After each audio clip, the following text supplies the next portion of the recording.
This is still the pulse here on Joy News. And let me take you to the Bono East region because that region farmers there continue to count their losses after the recent dry spell left their farms vulnerable and their crops dried out due to the absence of adequate water supply. Our regional correspondent, Anas Sabit, visited a 100-acre maize farm in Kintampot South District, where some farmers say they are struggling to salvage their dwindling crops and call on government for support. There's more in this report. Known by many as the food basket of the nation, the Bono East region produces quite a significant percentage of the food that is being consumed here in the country, with the Tichiman Central Market being the major food crop market in the country. The recent drought or dry spell has caused havoc to many farmlands in this part of the country. Maize farmers, cassava farmers, beans farmers, yam farmers, and what have you, all lamenting the difficulties they've been through due to the absence of adequate rains in recent times to ensure that their farm produce, grow well. Today we are here in this part of the country, precisely in the Kintampo South district of the Bono East region, where we are engaging some farmers to ascertain the level of destruction the current dry spell has had on their farmlands. What has gone into this investment, as far as I know, is very huge. Very, very huge. Prince John, a poor teacher at the Tichiman Senior High School, tells me that he has lost not less than 200,000 Ghana cedis in ensuring that the land is prepared for the investment. It wouldn't be less than, 200,000. 200, that is about 2 billion. Yeah, more than that. But the rough estimate would be about 2 billion. Prince, who was inspired by a statement by the president of the land, Nana Addo Dankwa Akufo-Addo, during a meeting with some teacher unions some few years back, says the outcome of his farm saddens his heart. Some 2 years ago, the teacher unions, our leaders, went to the president to negotiate, to talk to him on our conditions of service. The president, upon his admission that teachers are no better remunerated, says that nobody can be a teacher and be rich unless we do something, So I said, wow, once the head of state has said this, let me do something. So I was fired up. And that has gotten me this far. So, bro, the more I talk about it, the more sad I become. After months of hard work, Prince visited his farmland on July 26, and the situation left him in a state of shock. On the 26th of last month, I came and saw this, my farm. Please, I nearly fainted. So, since then, I've been sick. Even I traveled to Accra that day. When I went to Accra, the next day, I was sent to hospital. The level of destruction here is bizarre, with farmers here unable to, identify how they could salvage at least even an acre of the investments they made into this particular farmland. Now, I have a very big stress because I don't know how I am going to recoup that 200,000 or 200,000 plus, and how to reinvest. Because if I'm unable to clear this and then save the land, suppress the weeds, it means that these weeds will become something that we cannot control, the fire from entering. So I will lose everything. The current. Well, government says they have a plan to address this drought issue, and we're waiting to hear from the Ministry of Food and Agriculture. But before we go, yesterday on election brief, the NDC Deputy General Secretary made some comments regarding alleged plans to rig the election in December. And we issue a disclaimer on this matter, but the Interior Ministry has a response. I'm joined on the line by the Minister for Interior, Henry Kote. Honorable Minister, you're welcome to the pulse here on Joy News. Well, I thank you very much. And you want to react to the allegation made by the Deputy NDC General Secretary, Mustafa Bambi. Yes, first of all, let me say good afternoon to you, your cherished viewers and listeners. Thank you. And also on social media.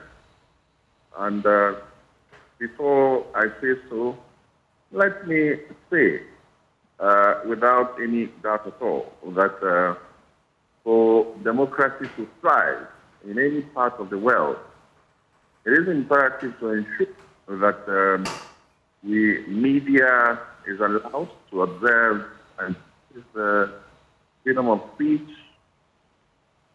In other words, we say freedom of association, freedom of speech and movement. However, it is also important for us to be very circumspect in our choice of words. Now, yesterday, you had the occasion to interview the Deputy General Secretary of the NDC, Mr. Mustafa Bande.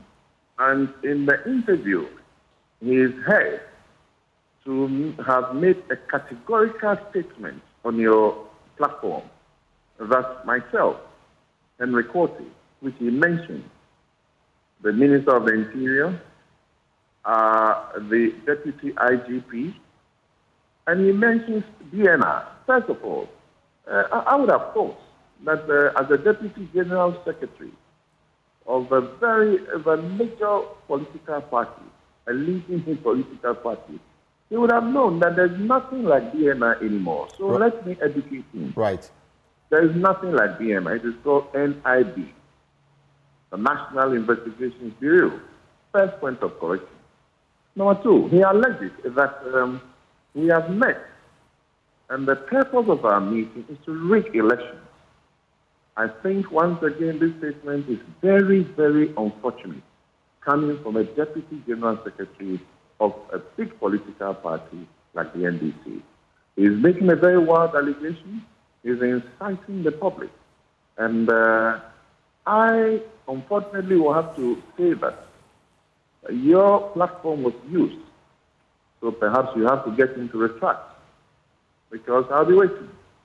If he doesn't do so, then I'll seek legal redress for him to show, beyond all reasonable doubt, proof that the Interior Minister, in fact, for his correction again, is Director National Investigations Bureau, NIB. I think it's National Intelligence, rather, sorry, my apologies. National Intelligence Bureau, and the Deputy IGP planning to rig elections. He goes on to ask Gabiotredato to it. This cannot continue. I have said severally, and I'll repeat again, that Mr. President is very clear in his mind that he wants to leave the country the way he met it. He's a lawyer, and he doesn't think that the best way to win elections is to be violent.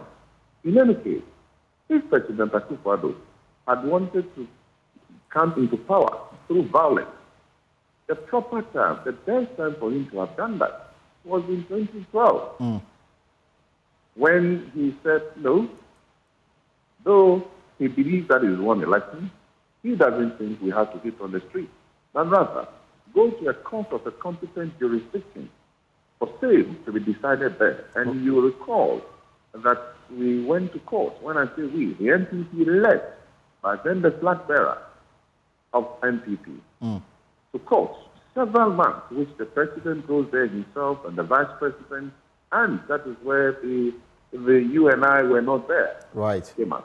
We sat patiently throughout, and when the result or the ruling was made, I coached the president again. He said, though I disagree with the decision, in the interest of the country, I accept the decision of the courts, of the competent jurisdiction. Right. And that is where he told all supporters of NPP, the courts have spoken. And so that's it. Let's move on. Right. Don't you think that today, when you say the same, you say that this same person who was then campaigning or had campaigned and thought that he's won election, and by all standards when we went to court, it was clear That is when you should have rigged elections. That is when you should have gotten boys to hit on the street. Now that is exiting. He wants to rig elections. He wants to create violence. It's rather unfortunate. And I think that this goes to the senior members of political parties. Let us be careful what we say. We have only one country, it's Ghana. After all, what is the big deal? People are going to exercise their franchise. And I've said, I'll repeat again, Mr. President is clear in his mind. He wants to leave the Ghana that he met, probably in a better place or better shape than he left it, than he met it. Right. So, as an interior minister, I've said it severally, and I'll say it again on this platform. We will hand over power peacefully. There will be a peaceful transition. If, and I use the word if, the good people of this country decide that they want change. There is no way that NPP is going to hold on to power if the people speak. When the people vote and they say, hey, NPP, well, of all the things that you've done for us, free education, free health teachers, infrastructure development, NHS, all these things. These people think that, look, they want us to go. Yes, we will hand over peacefully. But, and I repeat, but, so long as we live and we remain in power, and the security apparatus and architecture of this country remain, nobody, and I say, nobody will misbehave in this country. If they do, we will let the law deal with them. This kind of questioning must stop, and they have to stop. Right. People have to campaign on their campaign promises and whatever, and then people will vote for them.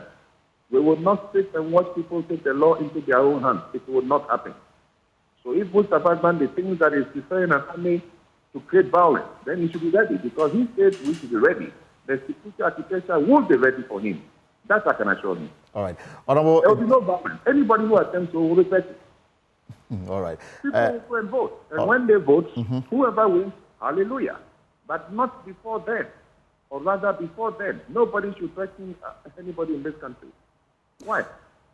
I appreciate the intervention, but let me also put on record that on the show yesterday, the host issued a disclaimer, distancing 3 days ago, distancing multimedia from that allegation because we couldn't verify it. The Interior Minister, Henry Kote, thank you so much for your intervention here on the post.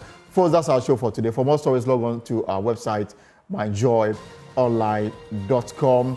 And of course, whatever you are up to this weekend, I hope it's profitable. Tomorrow, we have a live coverage of the NDC manifesto launch here on Joy News and, of course, on Joy 99.7 FM, starting at exactly 12 midday. Until then, keep the faith alive. My name is Elton Brobe. Have a lovely weekend.